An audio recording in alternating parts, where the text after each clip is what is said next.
हिमालय सिर्फ पर्वत नहीं है, ये एक जीवंत सत्ता है। यहाँ की हर छोटी हर घाटी एक कथा कहती है, पर कुछ गाथाएं कभी मुखर नहीं होती। वे गुफाओं में बंद होती हैं और उन गुफाओं में छिपा होता है सत्य, जिसे सुनने के लिए आत्मा को मौन होना पड़ता है। वर्ष 1982 भारत तिब्बत सीमा पर एक सैनिक गश्ती दल लापता हो गया। लेकिन सबसे अजीब बात यह थी कि रेडियो पर आखिरी शब्द थे। वो बोल रहे हैं पर बिना शब्दों के। और फिर सन्नाटा। 1965 में एक तपस्वी आर्षि शंभुनाथ, जिन्होंने 40 साल गंगोत्री की एक गुफा में बिताए। जब वैज्ञानिकों ने उनकी जांच की तो उनकी उम्र 110 वर्ष पाई गई, पर शरीर 40 वर्ष जैसा था। उन्होंने कहा, गुफा सिर्फ चट्टान नहीं होती, वो द्वार होती है, अंदर के और बाहर के ब्रह्मांडों के बीच। शंभुनाथ जी ने एक बार ध्यान के मध्य कहा, कुछ गुफाएं ऐसी हैं जहां काल ठहर जाता है, वहां समय तुम्हारे शरीर को छू नहीं सकता। 2011 में नासा की एक सैटेलाइट टेरा ने उत्तराखंड के बद्रीनाथ क्षेत्र में कुछ असामान्य ऊर्जा सिग्नल रिकॉर्ड किए। जब भारतीय वैज्ञानिकों ने इस पर शोध किया तो वहां कोई गुफा नहीं दिखी, पर रेडिएशन पैटर्न गुफा के आकार में था। क्या वो गुफा इस आयाम में नहीं थी? क्या वो कोई पोर्टल थी जो सिर्फ खास चेतना वाले को दिखाई देती है? एक पुरानी तिब्बती पांडुलिपि में एक नक्शा मिला जिसमें सप्तगुहा चक्र का उल्लेख था। उस नक्शे में लिखा था, जिसे अपने भीतर प्रकाश मिल गया वही इन 7 द्वारों को पार कर सकता है। 2020 में एक भारतीय शोधकर्ता नील ने वो नक्शा डिकोड किया और हिमालय के एक निर्जन क्षेत्र में पहुंचा। और फिर उसे वो गुफा मिली जो किसी भी सैटेलाइट इमेज में नहीं थी। वो गुफा खुली नहीं थी, वो उसे महसूस हुई। और जैसे ही उसने मंत्र जपा, एयूएम त्र्यंबकम यजामहे, चट्टानों में कंपन हुआ और द्वार खुला। डॉक्टर वेदांत की डायरी में एक जिक्र था काल भेद शिला का। यह कोई सामान्य पत्थर नहीं था, बल्कि वो समय को मोड़ने वाला केंद्र बिंदु था। पुराने तिब्बती ग्रंथों में इसे छाया कहा जाता था। का द्वार कहा गया है जहां सूरज की किरणें कभी सीधी नहीं पड़ती।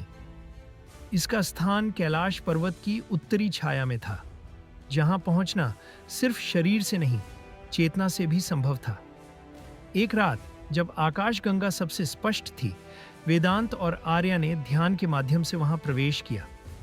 उन्होंने जो देखा वो शब्दों में नहीं, बल्कि कंपन में अनुभव किया जा सकता था। गुफा के भीतर सिर्फ पत्थर नहीं थे, वहां विचारों की प्रतिध्वनि थी। हर विचार, हर भावना दीवारों पर उभर रही थी।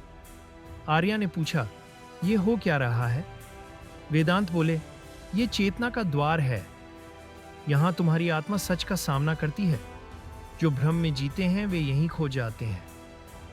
और तभी एक ध्वनि गूंजी, तुम अपने भीतर झांको, बाहर कुछ नहीं है।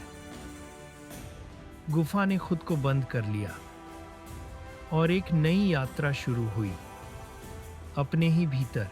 आखिरकार उन्हें वो द्वार मिला जिसे पुराणों में ऋषिद्वार कहा गया है। एक वृत्ताकार संरचना जिसके ऊपर ब्रह्मांड के नक्षत्रों की आकृति बनी थी। जैसे ही आर्या ने मंत्र पढ़ा, द्वार पर हल्का कंपन हुआ और एक दिव्य आकृति प्रकट हुई, ना देवता ना मानव। उसने कहा, तुम वो हो जो समय की रक्षा करने आए हो, लेकिन हर द्वार एक बलिदान मांगता है। वेदांत ने पूछा, क्या खोना होगा? उत्तर मिला, भविष्य की स्मृति। यानी जो द्वार पार करेगा वो अपने आने वाले कल को भूल जाएगा। जैसे ही वे द्वार से गुजरे, एक उजाले भरी सुरंग में प्रवेश किया। न समय था न दिशा, वो सिर्फ अस्तित्व था। वहां उन्हें अपने पिछले जन्मों की झलक मिली। एक योद्धा, एक आर्षि, एक खोजकर्ता। हर जन्म ने उन्हें इस पल की ओर बढ़ाया था।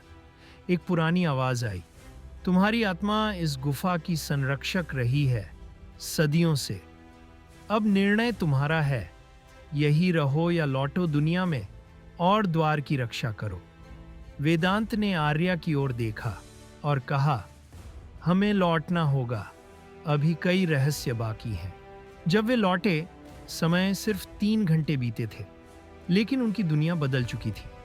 कैलाश की तलहटी पर एक शिव मंदिर प्रकट हुआ था, जो पहले कभी नहीं था। समाचारों में चर्चा थी, हिमालय में मिला रहस्यमयी मंदिर, जिसकी दीवारों पर अंतरिक्ष यान जैसे चित्र।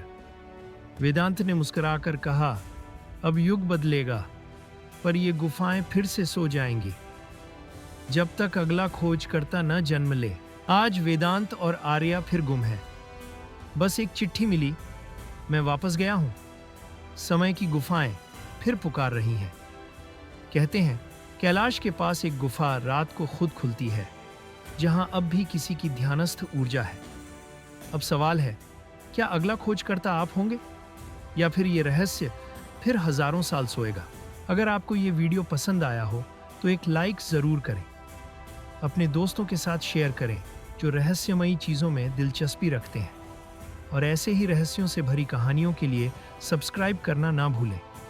घंटी का बटन दबाइए ताकि अगली बार जब हम कोई बड़ा राज खोलें तो सबसे पहले आप तक पहुंचे।